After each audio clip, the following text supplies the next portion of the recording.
guys, welcome to Notes 1.05. So we're going to take a little break from our geometry and kind of jump into a little bit old algebra. We're going to need to be graphing lines, slope, intercept form of a linear equation, y equals mx plus b, as well as some radical review before we can kind of move into the next few topics for our unit. So just like we practiced some factoring the other day in class and on your notes 104, we're going to practice some graphing of linear equations. So here we go, notes 105. The homework assignment tonight is meant to be mixed review to get you ready for the quiz you have next week. So here it says Unit 1 quiz will be next week. These are some algebra notes that we're going to use for the next few lessons. Graph the line given by the equation 3x plus 4y equals 8. Now we can't be graphing that as is because, and we couldn't go here on our fancy graphing calculator and go to y equals until the y is standing alone. So the equation reads 3x plus 4y equals 8. 3x plus 4y equals 8. And we have to solve so that y stands alone. So to get y alone, we're going to reverse operations for 3x, subtract that from both sides. Now, as I reorganize this, I have 4y to my left side of the equals. And this side over here, I reorganize to have negative 3x go first and 8 go second. That keeps my slope-intercept format. When we divide through by a 4, we're going to have that y equals negative 3/4, and it's okay for that to be a fraction. That's a rise and run, plus 2. So graphing that, our slope, our m value, is negative 3/4, and our y-intercept is 2. So if we go 2 on the y-axis, again, y-axis here is x-axis there, and we're going to go down 3 boxes to the right, 4 boxes, because again, it has to be negative slope. So this is telling me down 3 over 4. So remember, your rise is in the numerator and your run is in that denominator. And when I connect those lines, for a second, connect those points, we have that line. So that's just reviewing how to graph a line. For exercises 2, 3, 4, and 5, this is just practice solving for y equals mx plus b. So if you'd like to pause the video at this point, try them on your own, and then check back, you can. I'm going to be solving each one here. So again, to get y alone, for number 2, we divide through by 2. So y equals 2x minus 9. Remember that slope can be a fraction, and we can put it over 1 if we needed to. So our slope here is 2 over 1. And our b value, the y-intercept, is negative 9. And just one more time, remember it's y equals mx plus b. So that's how I'm pulling out the slope and your y-intercept. Moving down to number 3, we need to subtract 2x from both sides first. And this is when I reorganize. 3y equals negative 2x plus 12. I'm going to go and divide through by 3 to get y to stand alone. Y equals negative 2/3 x plus 4. Question number 5. Pick up a color. Question number 4. Y is on this side, so I'm actually going to divide both sides there by a 6. And how that will rewrite is 3/6 x minus 7/6. It's an ugly y-intercept, but it's still there. And again, that's just kind of written backwards. I could flip-flop the y over to this side. I'm just going to leave it as it is.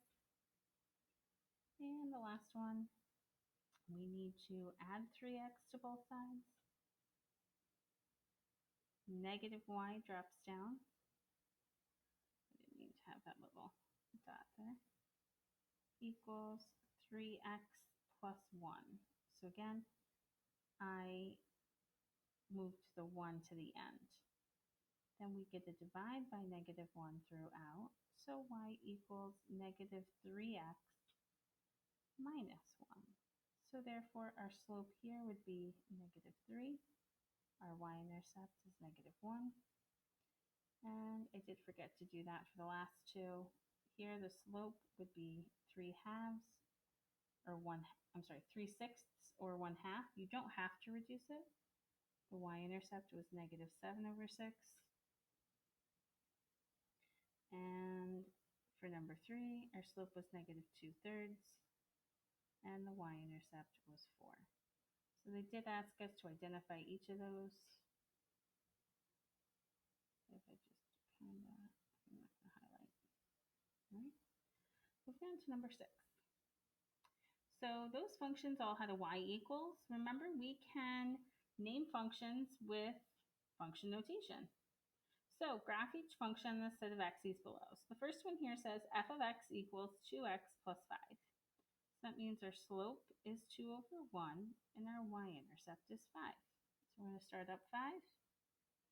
And then our rise is up 2 to the right 1, but that's going to fall off my graph. So I could go down and to the left, repeat it, down and to the left, and connecting those points. Get a nice line here. I'm going to just name that line, not y equals, but f of x equals. So again, I like to label my pictures when we have more than one equation. So that's my f of x function. My second line here, g of x equals 2x minus 4. So our slope is 2, our y-intercept is 4, so our slope 2 over 1, and our b value is negative 4. So starting down 4, we could rise 2, run 1, rise 2, run 1. And connecting those points, I'm just going to use the same color here. What can we notice about g of x function and f of x function? So just looking at those two lines, they're rising and running at the same rate, right? They had the same slope. So what we do is we call them parallel. So f of x function is parallel to the g of x function. Okay? And they're parallel because b slash c is how I'm writing that, not the whole word out, because their slopes are equal. Moving right along. Another format of our equation is of our linear equation is we were looking at y equals mx plus b. That is considered your slope intercept form. What we're going to look at right now is what's called the point slope form. And the point slope form reads like this. Y subtract y1 equals m x subtract x sub 1. So this is given, or this formula is utilized when you have a point given to you and the slope. You would substitute in for those values. So your point being y1 and x1, you'd make a substitution for those values, and the slope is your m. So looking at letter A, if I rewrite that equation right over top of my, if I rewrite that formula over top of this equation, the equation reads y minus 5 equals 3 times x plus 4. So if I rewrite y minus y1 equals m x minus x1, then I can kind of match up my variables. y1 is negative 5. Y1 is positive 5. Because there was a negative in the equation, so we kind of disregard the negative here. The m value, slope, is 3. The x value, x sub 1, well, really it says negative x little 1 equals positive 4, so we get to divide by 1. So we flop the sign there. becomes the x little 1 value is, it's like an arrow, sorry guys, is negative 4. So the slope of this equation, the slope is 3 because that's in the position where the m value would be. The point, I'm going to tell you, is going to be negative 4 comma 5. The quick version there, if I take some of this writing out for a second, all right, the quick version to find these is going to be this. You're going to change the sign of what's next to x and y. So notice positive 4 became negative 4 for our point. Negative 5 became positive 5. And our slope just kind of carried over. Right? So looking at letter B. Y minus 2, so our y value is going to be negative 2. Our slope is the m value here, negative 1 times x minus 5. Now, a lot of you would want to distribute and combine like terms from there, but we're just trying to pull out a point from the line and the slope of the line. So the slope is negative 1, and the point, again, this positive 2 becomes negative 2, so this negative 5 becomes x equals positive 5. So the ordered pair, x comma y, is going to be 5 comma negative 2. The slope was the m equaled negative 1. If you want to pause the video and try number 3 on your own, the slope here is going to be 7. That was in front of the parentheses. X1 and Y1, again, x little 1 would be negative 9, pull it out. Y little 1 would be negative 2. So if we're trying to write an ordered pair, x comma y, it's going to be negative 9 comma negative 2. That's just working backwards through our point slope formula. And we're going to work forwards with that in the next couple notes pages. But I just really wanted to identify the slopes and the points from there. Now looking at the bottom of the page here, we have a bunch of radicals. Okay. Now we can look at radicals in two ways. So again, this is an old algebra topic we're reviewing here. If I put in the square root of 36, that's just a number 6. That's a nice perfect square. If I put in the square root of 27, not nice. It's called an irrational value. I don't care about the decimal equivalents in these cases. What we want to do is rewrite this radical here, rewrite this square root of 27 so it's simpler. And I'm going to tell you, in simplified form, it's going to be 3 squared root of 3. So the number under that radical was a 27, now it's going to be a 3. Notice how those decimals are both the same, 5.196 and 5.196. Those are equivalent ways to be writing our radicals. So to review how to do that, we need our perfect squares. So again, we're going to simplify each radical and show work. Assume all variables. Oops, I took out the variables, so we don't have to worry about those directions. I did change some of these. So our list of perfect squares. 1 squared is 1, 2 squared is 4, 3 squared is 9, 4 squared goes to 16, 5 squared is 25, 36, 49, and we could keep going. Now, some of you could probably keep going without me saying so. Pick up the eraser. There we go. 49 is 7 squared. 8 and 8 is 64. 81, 100. And again, it keeps going. But how I get those numbers is I take 1 squared is 1. 2 squared is 4. 3 squared. 4 squared, 5 squared, 6 squared, 7 squared, 8 squared, 9 squared, and 10 squared. So when simplifying, some of these are perfect squares. So we need to know those perfect squares to help reduce these here. So square root of 36 is simply just going to be 6. One answer. Square root of 27, however, again, we just put that one in the calculator. It was an irrational number. What we want to do here is we're going to branch 27 into 2 radicals. So we're like factoring it. So think about factoring for a second. I could factor the number 18 into the product of 9 times 2. Then we did factor trees with 9 to make 3 times 3 times 2. Same idea, not exactly what we're doing, okay? But we want to branch that radical into two radicals.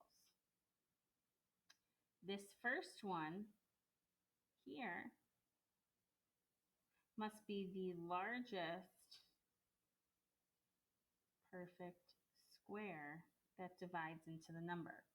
So 27 would really fall here if we're talking about a number line between 25 and 36.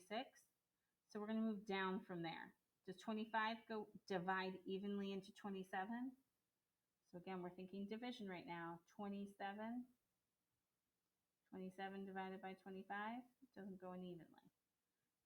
27 divided by 16 is the next perfect square. Does that go in evenly?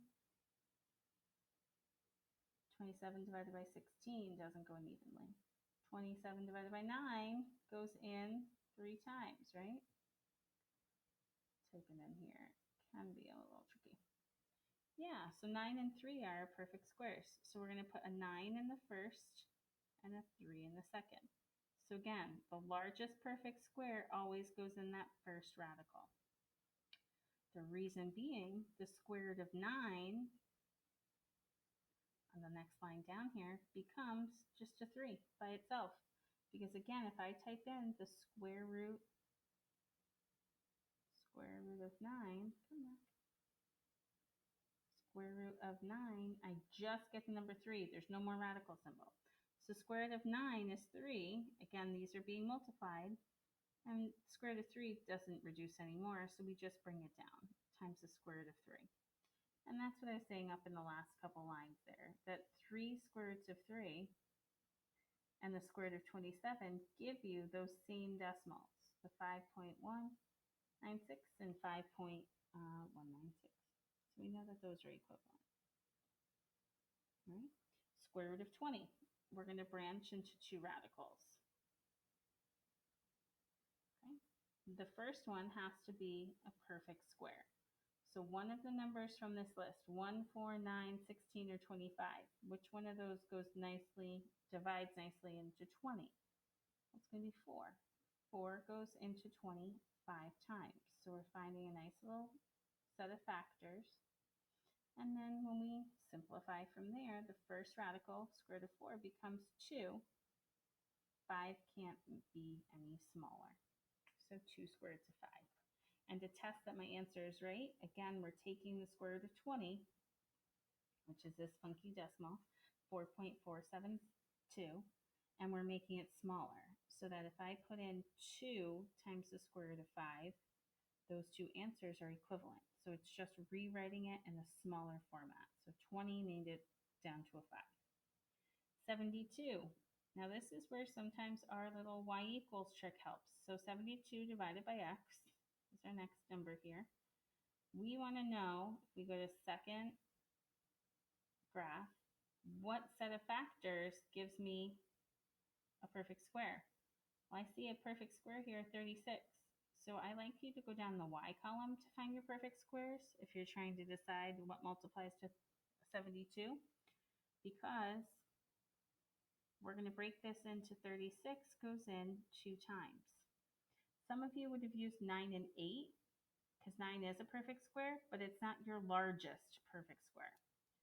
So in that case, we would have to reduce it a second time. So pulling out the largest number here in front makes this a 6 times the square root of 2.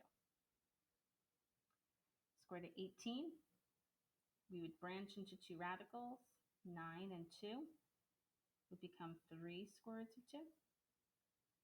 I'm going to go quickly through these last couple because I think I already explained it pretty well. 75 is going to break into 2, where 25, again, your perfect square goes in that first piece times 3. So square root of 25 is 5 square roots of 3. And our last example, square root of 108. Now I have to reference my calculator here. 108 divided by x. I'm going to go into my table. I'm going to look down my Y column. Oh, it looks like 36 again. 36 goes in 3 times. So we're going to branch 108 into 36 times 3. So the square root of 36 becomes 6, and radical 3 drops down.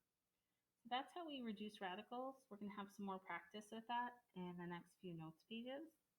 I did just want to get us moving. If you'd like to try H and I on your own, branch to 2 first, solve from there. I'll be looking at your notes when you come into class next week. Your assignment for today is classwork 1.05. So what we'd like you working on is these questions. I hope that we've had time in the last few weeks to kind of wrap your brain around these types of questions. Like here, number 3, we did this in our midpoint notes the other day. You have segment CAT. CA is x squared. AT, be careful, there's a negative there, is negative 10x minus 24. And with that A being a midpoint, you're going to set those equations equal. And there's going to be some factoring involved because you have to add these terms over to the opposite side. Okay. So that's number 3. Number 4, find the midpoint. You could use the graph paper. This point 11 will go off a little bit, or you could use the formula if you look back to your notes. Remember here on this page for number 5, this symbol is the word perpendicular. We'll tell you that angle B, because CB and AB are perpendicular, is going to be 90 degrees. So these 3 angles are kind of cut out of that 90-degree angle. You're going to combine like terms to make 90 degrees there. Be careful. These are your angles that are next door to each other. So they're not vertical angles. I know that's the typical picture for vertical angles. Just be careful of number 6. And number 7, just know that this little box in there is telling you that that angle is 90. And you might use some alternate interior angles to help yourself. Okay? Good luck here on your classwork. Again, that's mixed review to help you prepare for your quiz in class next week. Thank you.